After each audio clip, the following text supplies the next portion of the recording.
әр мұғалім күніне тек қана 2 құжат бекіту керек. Ол баланың бағасын қоятын электронды журнал, және екінші ол мұғалімнің күнделікті оқу жоспары. Болды. Басқа ешқандай қосымша құжат болмау керек. Бұдан артық құжатты талап ету ол заң бұзушылық. Жауапкершілікті біз қарастырдық. Қатаң жауапкершілік бар.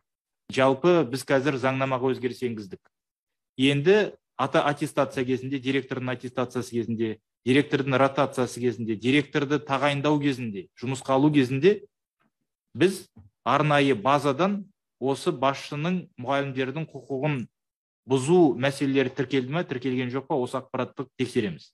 Яғни егер осы біздің әріптесіміз осы заңнаманы бұзған болса, онда ертең тек қана әкімшілік жауапкершілік емес, басқа жұмысқа ауысқанда, әлде аттестаттаудан өткенде бұл мәселе ерекше қаралатын болады.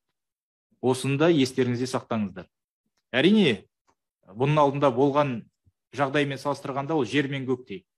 Бірақ осы біздің қабылданған тізім, заңнама осы мәселені бірнеше есе түбегейлі өзгертуге мүмкіндік берді. Енді оны біз толығымен жоюға әрекет етуіміз керек.